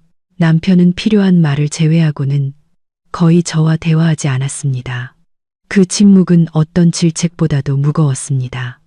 가족 식사 시간은 숨막히게 변했습니다. 저는 여전히 밥을 하고 청소를 했지만 더 이상 아무도 저에게 하라고 시키지 않았습니다. 그들은 제가 해야 할 일이라고 여기면서도 동시에 저를 존재하지 않는 사람처럼 대했습니다. 시어머니는 시누이와 대화했고 시누이는 어머니와 대화했습니다. 오직 저만이 모든 대화에서 배제되었습니다. 가끔 부엌에 서서 거실에서 들려오는 웃음소리를 들을 때면 이상하게도 마음이 텅 비었습니다. 그 느낌은 슬픔이 아니라 고통스러울 정도로 명확한 고립감이었습니다. 저는 이것이 그들이 압박을 가하는 방식이라는 것을 알았습니다. 그들은 더 이상 소리칠 필요가 없었습니다. 그저 제가 이 집에서 설 자리가 없고 가치가 없다고 느끼게 만들면 되었습니다. 그들은 시간이 충분히 지나면 제가 마음이 약해져서 예전처럼 잘못을 빌고 희생을 자처하며 돌아올 것이라고 믿었습니다. 시어머니는 반은 농담, 반은 진담인 말들을 흘리기 시작했습니다. 한 번은 제 바로 앞에서 시누이에게 말했습니다. 딸아, 나중에 무슨 일 생겨도 우리 모녀끼리 의지하고 살아야지. 남은 기대할 게 못 돼. 저는 또다시 남이었습니다. 지훈 씨의 변화가 가장 컸습니다. 그는 더 이상 제가 알던 온화한 남자가 아니었습니다. 그는 짜증을 잘 내고 쉽게 화를 냈습니다. 한 번은 제가 그에게 어디 갔다 늦게 오냐고 묻자 그가 쏘아붙였습니다. 당신이 알 거 없어. 당신 앞가림이나 잘해. 그 말은 우리 사이에 남아있던 마지막 희미한 끈을 끊어버리는 칼날 같았습니다. 경찰서에서의 전화는 계속해서 걸려왔습니다. 추가 정보를 요청하고 가족의 협조를 요구했습니다. 전화가 올 때마다 시어머니는 마치 이 모든 문제가 저 때문에 생긴 것처럼 저를 뚫어지게 쳐다봤습니다. 어느 날 오후 시어머니가 저를 방으로 불렀습니다. 그녀의 목소리는 이전보다 피곤해 보였습니다. 내가 솔직히 말하마. 그녀가 말했습니다. 내가 그렇게 고집부리면 모두가 힘들어질 뿐이야. 저는 가만히 서서 대답하지 않았습니다. 네가 대신 나서주면. 그녀가 말을 이었습니다. 내가 너한테 잘하겠다고 약속하마. 앞으로 널 친딸처럼 여길게. 저는 그 말을 들으며 속이 쓰렸습니다. 그 말씀은 귀에 익네요. 그녀는 잠시 멈칫하더니 미간을 찌푸렸습니다. 주제넘게 굴지 마라. 저는 더 이상 아무 말도 하지 않았습니다. 저는 그들이 회유, 협박, 고립 등 모든 방법을 시도했으며 앞으로도 계속할 것임을 알았습니다. 그날 밤 제가 막 잠자리에 들려 할 때 지훈 씨가 방으로 들어왔습니다. 그는 침대 끝에 앉아 아주 긴 한숨을 쉬었습니다. 민서야. 그가 피곤한 목소리로 말했습니다. 나 좀 그만 힘들게 해. 저는 그를 보며 마음이 아팠습니다. 내가 오빠를 힘들게 하는 거예요. 아니면 오빠가 나를 힘들게 하는 거예요. 그는 한참 동안 침묵하더니 말했습니다. 유진이가 지금 얼마나 힘들어하는지 알아? 밥도 못 먹고 잠도 못 자. 당신이 형님이면서 어떻게 동생 생각은 안 해? 그럼 오빠는? 제가 물었습니다. 오빠는 내 생각해봤어요. 그는 제 시선을 피했습니다. 나한테 선택하라고 강요하지 마. 저는 슬프게 웃었습니다. 하지만 오빠는 이미 선택했잖아요. 지훈 씨는 일어나며 목소리를 높였습니다. 끝까지 이렇게 고집부리면 나 원망하지 마. 그 말에 등골이 오싹해졌습니다. 저는 제가 사랑하고 믿었던 남자가 이제 완전히 그의 가족 편에 서서 저를 장애물로 여기고 있다는 것을 깨달았습니다. 그 후 며칠 동안 압박은 더욱 거세졌습니다. 시어머니는 친척들에게 전화를 걸어 저를 설득하고 비난하게 했습니다. 대의를 위해서라느니, 며느리는 인내할 줄 알아야 한다느니, 저는 듣기만 해도 지쳤습니다. 아무도 제가 두려운지, 법적 책임을 감당할 수 있는지 묻지 않았습니다. 그들은 오직 어떻게 하면 신우이를 구해낼 수 있을지에만 관심이 있었습니다. 가끔 방에 혼자 앉아 손을 떨었습니다. 저도 두렵지 않은 것은 아니었습니다. 가정을 잃을까봐, 남편을 잃을까봐, 제가 쌓아온 모든 것을 잃을까봐 두려웠습니다. 하지만 제 자신을 잃는 것이 더 두려웠습니다. 저는 미래에 대해 진지하게 생각하기 시작했습니다. 만약 제가 죄를 뒤집어 쓴다면 단 한 번이라도 저는 남은 인생을 어떻게 살아가게 될까? 그들이 저에게 감사할까? 아니면 제 희생을 당연하게 여길까? 답은 너무나 명확했습니다. 그렇게 궁지에 몰린 날들 속에서 저는 그 어느 때보다 정신이 맑아졌습니다. 저는 감정적으로만 맞서면 제가 질 것이라는 것을 깨달았습니다. 제게는 이성이, 준비가 필요했습니다. 저는 사고가 났던 밤의 모든 세부 사항을 다시 기억하기 시작했습니다. 제가 전화를 받은 시간, 제가 있던 장소, 시어머니가 했던 말, 지훈 씨가 강요했던 한마디를 저는 조용히 메시지를 저장하고 시간을 기록하고 증거가 될 수 있는 모든 것을 보관했습니다. 누구에게도 말하지 않았습니다. 저는 여전히 지치고 흔들리는 척 침묵을 지켰습니다. 그들이 제가 곧 무너질 것이라고 생각하게 두었습니다. 하지만 제 마음속에서는 다른 결심이 서서히 형성되고 있었습니다. 저는 이 대결이 영원히 계속될 수 없다는 것을 알았습니다. 언젠가는 제가 선택해야 할 때가 올 것이라고. 그들과 함께 진흙탕에 빠지거나 아니면 제 스스로 그곳에서 걸어 나오거나. 그리고 저는 그 순간이 곧 다가오고 있음을 알았습니다. 저는 즉시 태도를 바꾸지 않았습니다. 며칠간의 압박 끝에 저는 한 가지를 명확히 깨달았습니다. 만약 제가 너무 강하게 반발하면 그들은 저를 더욱 옥챈 것입니다.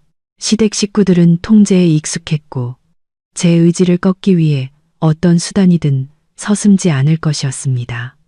그래서 저는 침묵을 선택했습니다. 하지만 예전처럼 순응하는 침묵이 아니었습니다. 저는 관찰하기 시작했습니다. 시어머니가 친척들과 통화하는 방식, 사고에 대해 말할 때 변하는 그녀의 목소리 톤을 관찰했습니다. 초인종이나 전화벨이 울릴 때마다 불안해하는 신우이의 눈빛을 관찰했습니다. 친가족을 보호하고 싶으면서도 일이 통제 불능이 될까봐 두려워하는 지훈 씨의 어색함까지도 관찰했습니다. 저는 그들이 겉으로 보이는 것처럼 침착하지 않다는 것을 깨달았습니다. 그들은 당황하고 있었고 단지 그것을 숨기려 애쓰고 있었습니다. 어느 날 저녁 시어머니와 시누이가 부엌에서 이야기하고 있을 때 저는 복도에 서 있다가 우연히 등골이 오싹해지는 대화를 듣게 되었습니다. 민서재, 생각할 시간을 좀 더 주자. 시어머니가 작게 말했습니다. 여기서 기댈 사람 우리밖에 없는데 결국 마음 약해지게 돼 있어. 언니가 끝까지 안 한다고 하면 어떡해요? 유진이가 떨리는 목소리로 물었습니다. 안 되면 되게 해야지. 그녀가 툭 내뱉었습니다. 며느리한테 선택권이 어디 있어. 저는 그 자리에 얼어붙었습니다. 처음으로 저는 그들이 오랫동안 제가 어렴풋이 느끼기만 했던 것을 직접 말하는 것을 들었습니다. 그들의 생각 속에서 저는 독립적인 인간이 아니었습니다. 저는 필요할 때 구부러뜨릴 수 있는 하나의 톱니바퀴에 불과했습니다. 그날 밤 저는 평소보다 일찍 방문을 닫았습니다. 침대에 앉아 휴대폰을 열고 지난 며칠간의 모든 메시지와 통화 기록을 다시 확인했습니다. 저는 사고가 발생한 순간부터 저도 모르게 많은 가치 있는 것들을 저장해 왔다는 것을 깨달았습니다. 부재중 전화, 강요하는 문자 메시지, 심지어 반쯤 감춰진 협박의 말들까지. 저는 모든 것을 다시 정리하고 시간과 내용을 명확하게 기록하기 시작했습니다. 복수하기 위해서가 아니라 제 자신을 보호하기 위해서였습니다. 다음 날 저는 반차를 냈습니다. 지훈 씨에게는 피곤해서 생각할 시간이 필요하다고 말했습니다. 그는 저를 한참 쳐다보더니 고개를 끄덕였습니다. 아마도 제가 곧 굴복할 것이라고 생각했을 겁니다. 저는 멀리 가지 않았습니다. 법조계에서 일하는 오랜 친구를 만났습니다. 자주 만날 만큼 친하지는 않았지만 솔직하게 이야기할 만큼은 서로를 믿었습니다. 저는 며느리 생활부터 사고가 났던 밤까지 모든 이야기를 털어놓았습니다. 그녀는 말을 끊지 않고 오랫동안 들어주었습니다. 제가 이야기를 마치자 그녀는 단 한마디만 했습니다. 내가 대신 죄를 뒤집었으면 그 결과는 몇 년의 징역이나 집행유예로 끝나지 않아. 평생 널 따라다닐 거야. 그 말에 저는 정신이 번쩍 들었습니다. 그녀는 제가 무엇을 해야 하는지 알려주었습니다. 맞서 싸우기 위해서가 아니라 진실을 지키기 위해서. 위치 기록, 통화 기록, 문자 메시지 저장 같은 사소해 보이는 일들이 모두 엄청난 가치를 지닌다는 것을 저는 지난 몇 년간 제가 너무 감정적으로만 살아와서 법의 보호를 받을 권리가 있다는 사실조차 잊고 있었다는 것을 깨달았습니다. 집으로 돌아와서 저는 누구에게도 아무 말도 하지 않았습니다. 저는 계속해서 지치고 혼란스러운 며느리 역할을 했습니다. 제가 점차 흔들리고 있다고 그들이 믿게 두었습니다. 시어머니는 부드러운 목소리로 대하기 시작했습니다. 그녀는 제게 죽을 끓여주었고 몇 마디 안부를 물었습니다. 시누이는 희망에 찬 눈빛으로 저를 쳐다봤습니다. 저는 그들의 전략이 효과가 있다고 생각하고 있다는 것을 알았습니다. 어느 날 오후 지훈 씨가 제 옆에 앉아 평소보다 작은 목소리로 말했습니다. 민서야, 내가 동의해주면 내가 나중에 절대 당신 손해보게 안 할게. 도로사, 저는 그를 보며 형언할 수 없는 감정이 솟아올랐습니다. 뭘로 약속하는데요? 제가 아주 조용히 되물었습니다. 그는 침묵했습니다. 난 그냥 모든 일이 조용히 해결됐으면 좋겠어. 누구를 위해서요? 저는 더 이상 묻지 않았습니다. 저는 그저 고개를 끄덕이며 생각할 시간이 더 필요하다고 말했습니다. 그날 밤 시어머니로부터 짧은 메시지를 받았습니다. 잘 생각해봐라. 이 집은 너한테 달려있다. 저는 휴대폰 화면을 오랫동안 쳐다봤습니다. 처음으로 저는 압박감을 느끼는 대신 그 글자 하나하나에 담긴 명백한 조종을 느꼈습니다.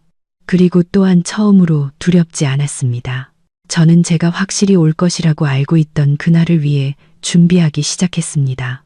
경찰이 저를 다시 부르는 날, 그들이 제가 고개를 숙일 것이라고 믿는 날, 제가 예전처럼 희생할 것이라고 생각하는 그날을. 하지만 그들은 몰랐습니다. 그들이 저를 강요하는 동안 저는 조용히 제 자신을 위한 탈출구를 만들고 있었다는 것을. 저는 더 이상 참고 견디기만 하는 여자가 아니었습니다. 저는 관찰하고 기억하고 때를 선택하는 법을 배웠습니다. 그리고 저는 제가 다음번에 경찰서에 들어설 때 더 이상 강요받는 사람의 자격으로 들어가지 않을 것임을 잘 알았습니다. 저는 진실을 말하는 사람의 자격으로 들어설 것이었습니다. 이틀 후 집안의 모든 것이 눈에 띄게 혼란스러워졌습니다. 더 이상 교묘한 강요나 은밀한 눈초리가 아니었습니다. 시댁 식구들은 일이 몇 마디 거짓말로 해결될 수 없다는 것을 깨닫자 진짜 공황 상태에 빠졌습니다. 그날 아침 제가 방에 앉아 있는데 거실에서 시어머니가 통화하는 소리가 들렸습니다. 그녀의 목소리는 날카로웠고 평소의 침착함을 유지하지 못했습니다. 왜 그렇게 자세히 물어요? 저번에 다 조사했잖아요. 네, 가족은 협조할 겁니다.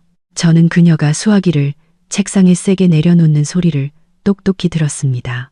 잠시 후 그녀는 제 방 쪽으로 빠르게 걸어와 노크도 없이 문을 확 열었습니다. 마음의 준비에 그녀가 긴장된 목소리로 말했습니다. 경찰서에서 다시 오라고 한다. 저는 고개를 들었습니다. 제 자신이 생각했던 것보다 훨씬 더 평온했습니다. 네. 제 태도에 그녀는 순간 멈칫했습니다. 아마도 제가 겁을 먹거나 불안해하거나 최소한 캐물을 것이라고 예상했겠지만 저는 그저 고개를 끄덕이고 아무 말도 하지 않았습니다. 유진이의 휴대폰은 계속해서 울렸습니다. 그녀는 방 안을 서성였고 얼굴은 창백했습니다. 한 번은 그녀가 흐느끼는 소리가 들렸습니다. 엄마, 나 더는 못 견디겠어. 너무 무서워. 시어머니는 그녀를 끌어안고 달래면서도 꾸짖었습니다. 엄마가 알아서 한다고 했잖아. 쓸데없는 소리 하지 마. 저는 문 밖에서 그 말을 들으며 마음이 차가워졌습니다. 이 지경에 이르러서도 그녀는 여전히 모든 사람의 말을 통제하면 모든 것이 해결될 것이라고 믿고 있었습니다. 지훈 씨는 눈에 띄게 불안정한 상태에 빠졌습니다. 그는 누군가에게 계속 전화를 걸었고 목소리는 속삭이듯 표정은 긴장되어 있었습니다. 제가 거실로 나가자 그는 저를 한쪽 구석으로 끌고 가 목소리를 낮췄습니다. 민서야, 잘 생각해봤어? 저는 그를 쳐다봤습니다. 제 눈에는 더 이상 분노나 고통이 아니라 그저 피로감만 남아 있었습니다. 아주 잘 생각해봤어요. 그는 입술을 깨물며 다급하게 말했습니다. 이 일이 밝혀지면 결과가 작지 않다는 거 알잖아. 유진이뿐만 아니라 온 가족이 힘들어져. 그럼 저는요? 제가 물었습니다. 제가 뒤집었으면 저는 안 힘들어져요? 그는 침묵했습니다. 그 침묵이 제게는 가장 명확한 대답이었습니다. 오후에 경찰서에서 제게 직접 전화가 왔습니다. 다음 날 아침 보충 조사를 위해 출석해 달라는 요청이었습니다. 수화기 너머의 목소리는 매우 진지했고 이전의 의례적인 말투가 아니었습니다. 저는 전화를 끊고 깊은 숨을 들이마셨습니다. 제가 준비해온 순간이 마침내 온 것입니다. 집안의 분위기는 모두가 느낄 수 있을 정도로 무거워졌습니다. 시어머니는 친척들을 불러 모으기 시작했습니다. 고모, 이모들이 차례로 나타났고 모두 걱정스러운 얼굴이었습니다. 그들은 거실을 가득 메우고 웅성거렸습니다. 며느리는 대의를 생각할 줄 알아야지.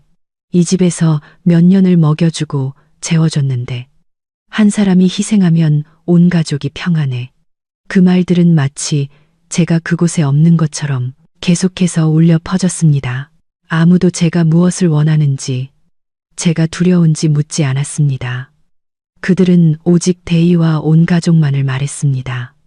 저는 벽에 기댄 채 조용히 관찰했습니다. 처음으로 저는 전체 그림을 명확하게 보았습니다. 더 사랑하는 사람을 보호하기 위해 기꺼이 한 사람을 죄인으로 내모는 가족.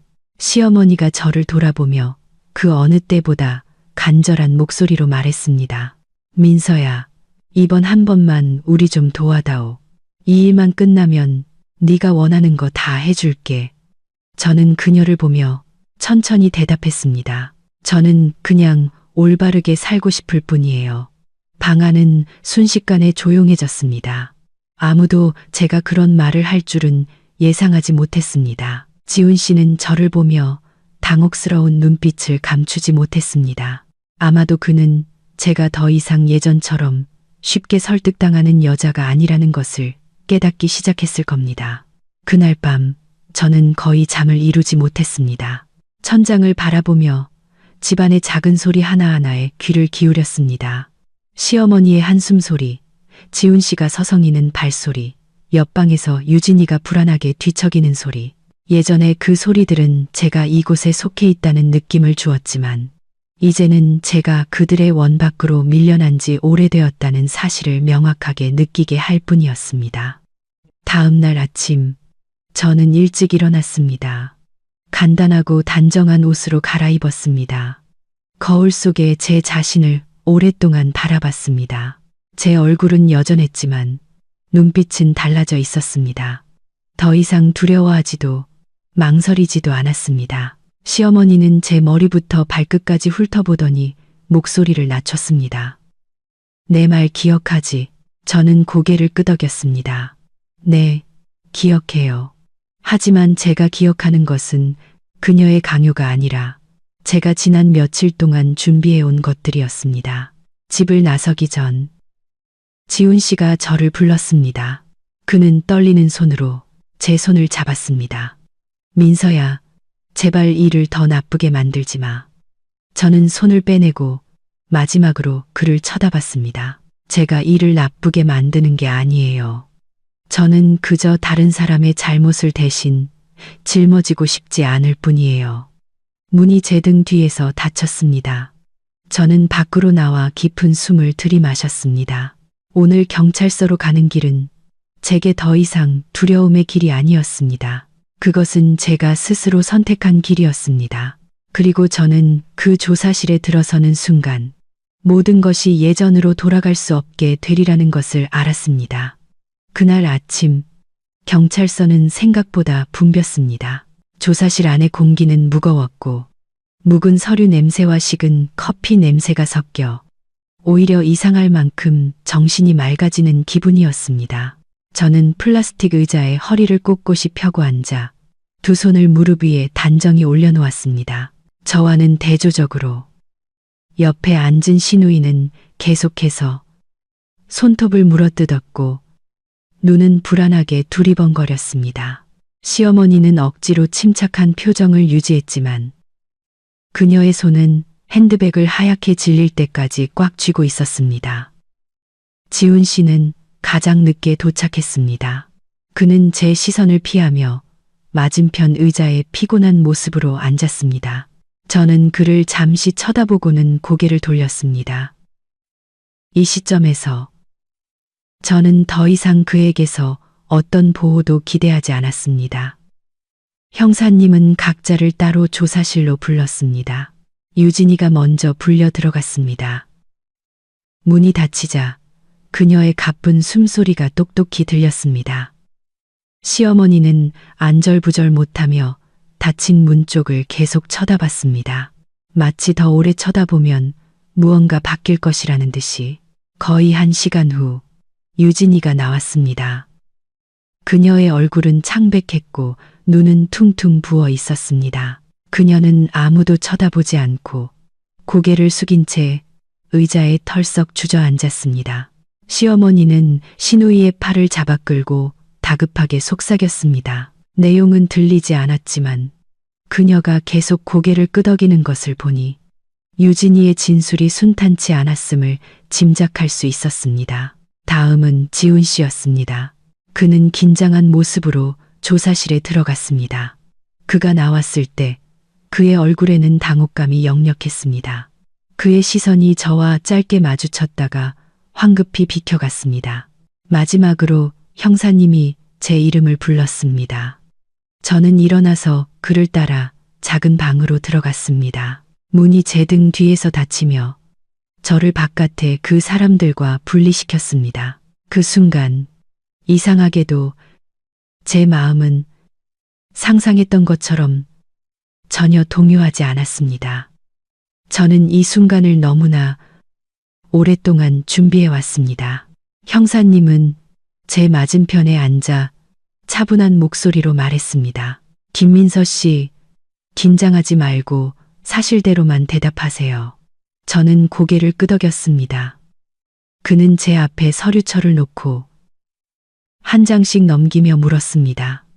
사고 발생 시점에 현장에 있었습니까? 아니요. 제가 단호하게 대답했습니다.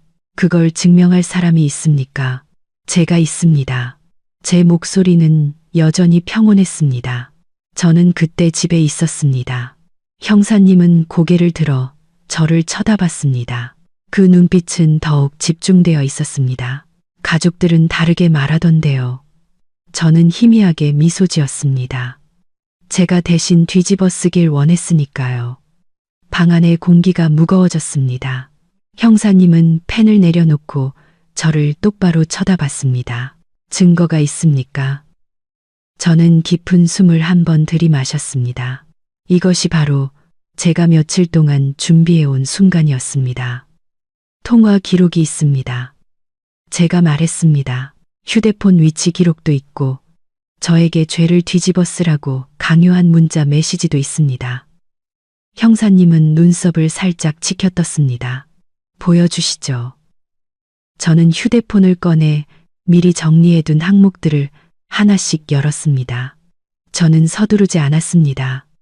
저는 각 시간대별로 명확하고 간결하게 설명했습니다. 유진이에게서 전화가 온 시간, 그때 제가 있던 장소, 그 후 시어머니가 보낸 메시지의 내용. 형사님은 매우 꼼꼼히 확인했습니다.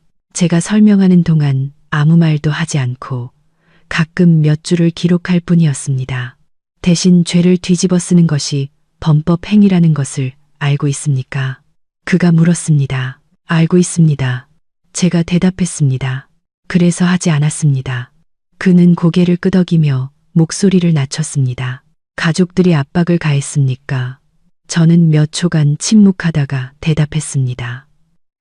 아주 많이요. 저는 있었던 일을 가감없이 감정을 섞지 않고 이야기했습니다. 너는 며느리니까 희생해야지라는 말에 대해, 따르지 않으면 가만두지 않겠다는 협박에 대해 이야기했습니다. 저는 마치 더 이상 제 이야기가 아닌 것처럼 담담한 목소리로 말했습니다. 제가 말을 마치자 방 안은 침묵에 휩싸였습니다. 형사님은 저를 오랫동안 쳐다보더니 말했습니다. 이제부터 이 사건이 규정에 따라 명확히 처리될 것이라는 점 이해하십니까? 네, 이해합니다. 제가 대답했습니다. 저는 진실을 원할 뿐입니다. 그는 고개를 끄덕이고 일어나서 방문을 열었습니다. 나가서 기다리세요. 제가 대기실로 나가자 시어머니는 저를 보자마자 벌떡 일어났습니다.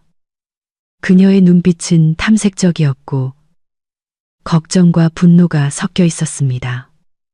안에서 뭐라고 했어? 그녀가 다급하게 물었습니다. 저는 그녀를 쳐다봤습니다. 처음으로 그 눈빛이 두렵지 않았습니다. 사실대로 말했어요. 그녀는 마치 누가 세게 민 것처럼 한 걸음 뒤로 물러섰습니다. 신우이는 저를 보며 얼굴이 새하얘졌고 지훈 씨는 그 자리에 얼어붙어 아무 말도 하지 못했습니다. 잠시 후 형사님이 나와서 온 가족을 큰 방으로 불렀습니다. 그의 목소리는 이전보다 엄격했습니다. 진술과 증거를 대조한 결과 우리는 차량 운전자인 박유진 씨를 중심으로 조사를 계속할 것입니다.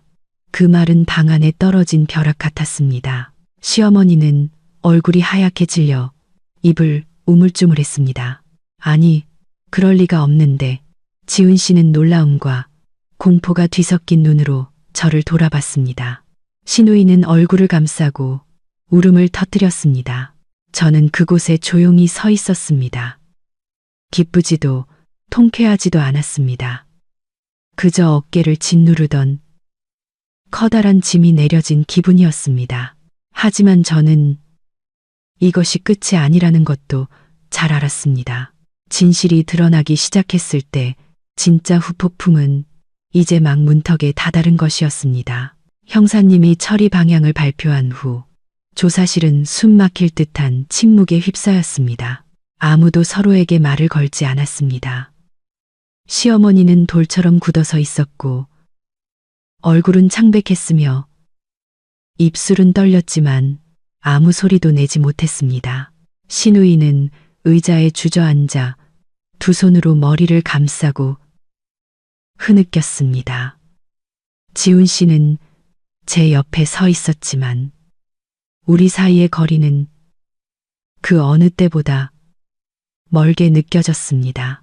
그는 마치 지난 세월 동안 함께 살아온 여자를 처음 보는 것처럼 낯선 눈빛으로 저를 쳐다봤습니다. 형사님은 엄숙한 목소리로 말을 이었습니다. 우리는 휴대폰 위치 기록, 통화 기록, 그리고 각 당사자의 진술을 대조했습니다. 이 증거들은 김민서 씨가 현장에 없었다는 것을 입증하기에 충분합니다. 그가 내뱉는 한 글자는 명확하고 단호했으며 시댁 식구들에게 어떤 빠져나갈 구멍도 남겨두지 않았습니다. 시어머니가 갑자기 한 걸음 앞으로 나서며 떨리는 목소리로 말했습니다. 형사님, 뭔가 착오가 있는 거 아니에요? 우리 며느리가. 그녀는 말을 잇지 못했습니다. 아마 이 순간까지도 그녀가 약하고 마음대로 부릴 수 있다고 여겼던 며느리가 이렇게 침착하고 철저하게 준비했을 것이라고는 믿지 못했을 겁니다. 형사님은 그녀를 보며 여전히 차분한 목소리로 말했습니다. 우리는 증거에 기반하여 일합니다. 신우이가 고개를 들었습니다. 퉁퉁 부은 눈으로 저를 똑바로 쳐다봤습니다. 그 눈빛에서 저는 처음으로 진짜 공포를 보았습니다. 더 이상 의존하거나 회피하는 모습이 아니었습니다. 언니, 이렇게 하면 나 망하라는 거잖아. 저는 유진이를 보며 더 이상 분노를 느끼지 않았습니다. 저는 아주 조용히 한마디 했습니다. 내가 너를 망하게 한 게 아니야. 내가 스스로 한 거지. 그 말에 유진이는 더 크게 울음을 터뜨렸습니다. 시어머니는 저를 노려봤습니다. 그 눈에는 증오와 절망이 뒤섞여 있었습니다. 독한 것, 그녀가 쏘아붙였습니다. 이 집에서 널 몇 년이나 먹여주고 재워줬는데 이제 와서 뒤통수를 쳐. 저는 그 말을 들으며 속이 쓰렸습니다. 지난 몇 년간 누가 누구를 먹여 살렸을까요? 어머님, 제가 차분한 목소리로 물었습니다. 돈, 노력, 전부 제가 바쳤어요. 하지만 무슨 일이 생기자마자 어머님이 가장 먼저 내몬 사람은 저였잖아요. 방 안은 침묵에 휩싸였습니다. 아무도 반박하지 못했습니다. 지훈 씨가 그제야 입을 열었습니다. 그의 목소리는 쉬어 있었습니다. 민서야, 왜 그런 걸 준비하면서 나한테는 말 안 했어? 저는 그를 돌아봤습니다. 제 눈에는 더 이상 책망이 아니라 그저 피로감만 남아 있었습니다. 오빠가 막을까 봐요. 제가 물었습니다. 아니면 또 희생하라고 할까 봐요? 그는 고개를 숙이고 아무 말도 하지 못했습니다. 형사님은 책상을 가볍게 두드려 모두의 주의를 끌었습니다. 우리는 사고 당사자 및 관련자들과 계속해서 조사를 진행할 것입니다. 가족들은 협조해야 하며 허위 진술을 하거나 다른 사람에게 압력을 가해서는 안 됩니다. 그의 시선은 시어머니에게 아주 오랫동안 머물렀습니다. 그녀는 이해했습니다. 자신이 경고를 받았다는 것을. 조사는 끝났습니다. 모두가 복도로 나왔을 때 아무도 올 때의 침착함을 유지하지 못했습니다. 시어머니는 벽을 짚고 비틀거리며 걸었습니다. 유진이는 지훈 씨의 부축을 받으며 넋이 나간 표정이었습니다. 저는 가장 뒤따라갔습니다. 경찰서를 떠나기 전 형사님이 저를 불러 세웠습니다. 잘하셨습니다. 그가 작게 말했습니다. 계속 압박을 받으시면 다시 신고하십시오. 저는 고개를 끄덕였습니다. 마음속에서 지난 7년간 한 번도 느껴보지 못했던 해방감이 밀려왔습니다. 정문에 이르자 시어머니가 큰 돌아서서 저를 쳐다봤습니다. 이제 속이 시원하냐? 그녀가 쉰 목소리로 물었습니다. 온 가족을 막다른 길로 몰아넣고 나니 이제 속이 시원하냐고. 저는 그녀를 보며 처음으로 두려워하거나 피하지 않았습니다. 저는 그냥 다른 사람 대신 죽고 싶지 않았을 뿐이에요. 제가 대답했습니다. 그녀는 제가 그렇게 직설적으로 말할 줄은 몰랐다는 듯 저를 뚫어지게 쳐다봤습니다. 그리고는 더 이상 아무 말 없이 돌아섰습니다. 돌아오는 길, 차 안에서는 누구도 한마디도 하지 않았습니다. 공기는 끈적하게 뭉쳐 있었습니다. 저는 창밖을 바라봤습니다. 마음은 텅 비었지만 가벼웠습니다. 저는 이 순간부터 저와 시댁의 관계가 예전처럼 회복될 수 없으리라는 것을 알았습니다. 하지만 이상하게도 생각했던 것만큼 아프지 않았습니다. 아마도 그 기나긴 여정 동안 저는 이미 오래전부터 조용히 작별 인사를 하고 있었기 때문일 겁니다. 집에 도착하자마자 저는 옷 몇 벌과 개인 물품들을 챙겼습니다. 시어머니는 막지 않았습니다. 지훈 씨는 복잡한 눈빛으로 저를 쳐다보고 있었습니다. 어디 가려고? 그가 물었습니다. 친정해요. 제가 대답했습니다. 그는 무언가 말하려는 듯 입을 열었다가 다시 다물었습니다. 제가 여행 가방을 끌고 문으로 나설 때 시어머니가 거실에 서서 피곤한 목소리로 말했습니다. 가고 나면 다시는 돌아올 생각 마라. 저는 멈춰 서서 그녀를 돌아봤습니다. 저는 살기 위해 가는 거지 도망치는 게 아니에요. 저는 밖으로 나섰고 문이 등 뒤에서 닫혔습니다. 7년 만에 처음으로 저는 죄책감이나 두려움 없이 걸었습니다. 제 뒤에는 산산조각 나고 있는 가족이 있다는 것을 알았지만 만약 제가 남았다면 산산조각 났을 사람은 바로 저라는 것도 알았습니다. 이야기는 거기서 끝나지 않았습니다. 진실의 진짜 후폭풍은 앞으로도 계속될 것입니다. 하지만 제게는 경찰서에서 진실을 말한 그 순간이 이미 하나의 해방이었습니다. 그리고 저는 남은 모든 것을 마주할 준비가 되어 있었습니다. 그 후 며칠 동안 저는 친정집에서 지냈습니다. 익숙한 작은 방, 낡은 이불 냄새, 그리고 규칙적으로 돌아가는 선풍기 소리는 마치 제가 너무 오랫동안 떠나 있었던 안전한 곳으로 돌아온 기분을 느끼게 했습니다. 어머니는 많이 묻지 않으셨습니다. 그저 저를 보며 한숨을 쉬고는 아주 조용히 한마디 하셨습니다. 돌아왔으면 됐다. 얘야. 그 네 글자에 저는 울음을 터뜨릴 뻔했습니다. 한편 시댁은 엉망진창이었습니다. 굳이 묻지 않아도 지훈 씨의 빗발치는 전화를 통해 알 수 있었습니다. 그는 계속해서 제게 전화를 걸었고 어떤 때는 돌아와서 어머니와 이야기해달라고 애원했고 어떤 때는 제가 너무 냉정하고 뒷일을 생각하지 않는다고 비난했습니다. 당신이 가고 나서 집이 난리가 났어. 그는 한 통화에서 지친 목소리로 말했습니다. 유진이는 계속 불려가서 조사받고 엄마는 쓰러지셨어. 저는 그 말을 들으며 이상할 만큼 마음이 평온했습니다. 그 일들은 제가 만든 게 아니에요. 제가 대답했습니다. 저는 그냥 대신 책임지지 않았을 뿐이에요. 지훈 씨는 오랫동안 침묵했습니다. 하지만 당신이 조금만 희생했더라면 제가 말을 잘랐습니다. 저는 충분히 희생했어요. 더 이상 전화하지 마세요. 사고 소식은 친척들 사이에 퍼졌습니다. 어떤 사람은 시누이의 철없는 행동을 탓했고 어떤 사람은 시어머니의 과보호를 탓했습니다. 저에게 대의를 위해 희생하라고 목소리를 높였던 사람들은 이제 입을 다물었습니다. 더 이상 저에게 강요하기 위해 전화하는 사람은 없었습니다. 아마 그들도 일이 너무 커져서 더 이상 덮을 수 없다는 것을 깨달았을 겁니다. 시누이는 여러 번 조사를 받아야 했습니다. 그녀는 더 이상 예전의 당당한 모습이 아니라 눈에 띄게 수척해졌습니다. 피해자는 위기를 넘겼지만 치료비가 엄청나다는 소식을 들었습니다. 시댁은 여기저기 돈을 빌려야 했습니다. 예전에 제가 조용히 감당했던 그 돈들을 이제는 아무도 대신 내주지 않았습니다.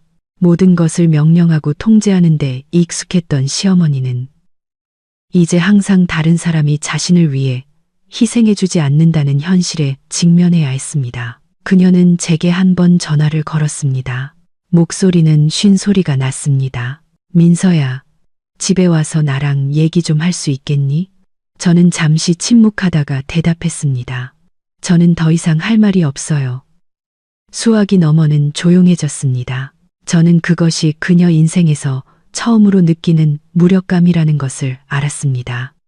어느 날 오후 지훈 씨가 친정집으로 찾아왔습니다. 그는 대문 앞에서 오랫동안 서성이다가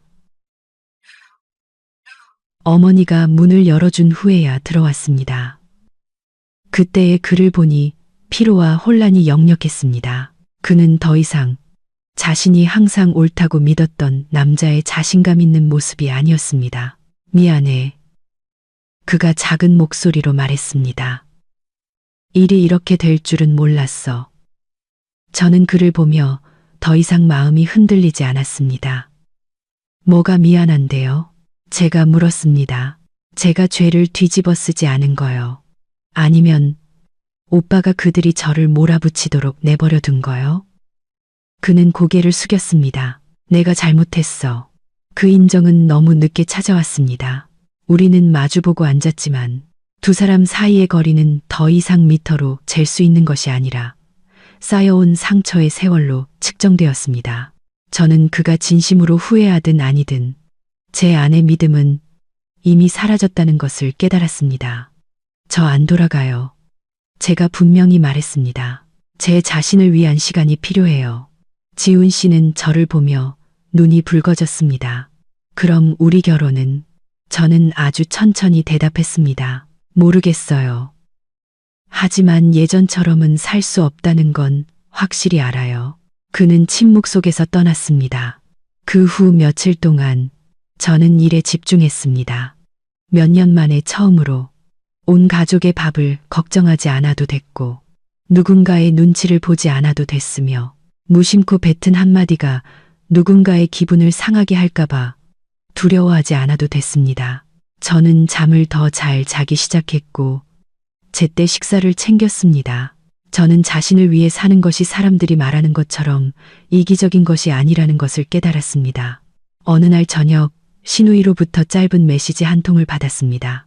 미안해, 언니. 저는 화면을 오랫동안 쳐다봤습니다. 답장하지 않았습니다. 용서하지 않아서가 아니라 그 사과 한마디가 일어난 일을 지울 수 없다는 것을 알았기 때문입니다. 어떤 선은 한 번 넘으면 예전으로 돌아갈 수 없습니다. 시댁은 점차 자신들의 행동에 대한 결과를 스스로 감당해야 했습니다. 제가 중재해주지 않고, 제가 돈을 내주지 않고, 제가 손해를 감수하지 않자 모든 것이 더 어려워졌고 또한 더 명확해졌습니다. 그리고 저는 제 자신의 목소리를 듣는 법을 배우기 시작했습니다. 저는 그 여자를 너무 오랫동안 잊고 있었다는 것을 깨달았습니다. 꿈이 있었고, 열정이 있었고, 존중받을 자격이 있다고 믿었던 그 여자. 어느 날 아침 창문으로 비치는 햇살을 보며 저는 문득 깨달았습니다. 한 가정을 떠나는 것이 실패가 아니라고. 진짜 실패는 나를 인간으로 대하지 않는 곳에 머무르는 것이라고. 시댁이 마주해야 했던 결과는 누구도 원하지 않았던 것이지만 그것은 과보호와 다른 사람의 희생을 당연하게 여긴 대가였습니다. 그리고 저는 더 이상 죄책감을 느끼지 않았습니다. 저는 진실을 선택했고 제 자신을 선택했습니다. 그리고 저는 여정의 가장 힘든 부분이 지났다는 것을 알았습니다. 남은 것은 두려움 없이 고개 숙이지 않고 새로운 삶을 사는 법을 배우는 것이었습니다. 어느 날 아침 제가 출근 준비를 하고 있을 때 어머니가 제 앞에 따뜻한 물 한 잔을 놓아주시며 아주 조용히 말씀하셨습니다. 살은 빠졌는데 눈빛은 더 밝아졌구나. 저는 미소 지었습니다. 몇 년 만에 처음으로 거울을 보면서 항상 긴장하고 눈치 보고 두려워하는 여자를 보지 않았습니다. 저는 여전히 저였지만 무엇이 필요하고 무엇이 필요 없는지를 아는 버전의 저였습니다. 그 후 지훈 씨와 다시 한번 이야기했습니다. 다툼도 눈물도 없었습니다. 그는 제 편에 서주지 못하고 어머니와 동생이 모든 선을 넘도록 내버려둔 것을 후회한다고 말했습니다. 저는 들었지만 마음은 이미 평온했습니다. 어떤 사과는 더 이상 필요하지 않을 때 찾아오기도 합니다. 저는 붙잡지도 원망하지도 않았습니다. 저는 단지 한마디 했습니다. 오빠를 원망하지는 않지만 돌아갈 수도 없어요. 그 결혼은 결국 한 번의 교통사고 때문에 무너진 것이 아니었습니다. 그것은 제가 무시당하고 방패막이로 내몰리고 당연한 듯 희생을 강요당했던 그 순간들부터 아주 오래전에 금이가 있었습니다. 사고는 모든 것을 드러낸 마지막 한 방울일 뿐이었습니다. 몇 달 후 전 시댁이 보상을 위해 재산의 일부를 팔아야 했다는 소식을 들었습니다. 시누이는 자신의 충동적인 행동에 대한 대가를 치러야 했습니다. 시어머니는 더 이상 제게 전화하지 않았습니다. 아마 그녀도 영원히 고개 숙일 것이라고 생각했던 며느리가 더 이상 그곳에 없다는 것을 깨달았을 겁니다. 저는 그들의 어려움에 통쾌해하지도 기뻐하지도 않았습니다. 하지만 더 이상 죄책감을 느끼지 않았습니다. 제 인생에서 처음으로 저는 거짓된 평화를 지키기 위해 제 자신을 희생하는 길을 선택하지 않았기 때문입니다. 저는 새로운 직장으로 옮겼습니다. 바쁘지만 제 능력에 맞는 일이었습니다. 저는 제 자신을 돌보는 법을 배웠고 필요할 때 아니오라고 말하는 법을 배웠으며 모든 관계에서 명확한 경계를 설정하는 법을 배웠습니다. 저는 며느리, 아내, 딸이라는 역할이 존중받을 권리를 잃는 것을 의미하지 않는다는 것을 깨달았습니다. 어느 날 오후 퇴근길에 저는 예전 경찰서 앞에 오랫동안 서 있었습니다. 형사님 앞에 앉아 떨리는 목소리로도 진실을 말했던 그 순간을 기억했습니다. 그날 저는 시댁을 구한 것이 아니라 제 자신을 구했습니다. 만약 그날 제가 고개를 숙였다면 아마 지금도 저는 제가 그저 대체품, 손해보는 사람, 언제든 내몰릴 수 있는 존재인 집에서 살고 있었을 겁니다. 하지만 저는 그렇게 하지 않았습니다. 저는 한 가지를 명확히 깨달았습니다. 여자는 참기 위해 강해져야 하는 것이 아니다. 여자는 언제 멈춰야 하는지 알 만큼 현명해야 한다. 제 이야기는 복수에 대한 것이 아니라 누구도 당신에게 의무라는 두 글자 때문에 당신의 미래, 명예, 그리고 인생을 희생하라고 강요할 권리가 없다는 것을 상기시키기 위한 것입니다. 제가 경찰서를 걸어 나온 날, 저는 서류상의 가족 하나를 잃었습니다. 하지만 저는 제 자신을 되찾았습니다. 그리고 제게는 그것이 가장 공정한 결말이었습니다.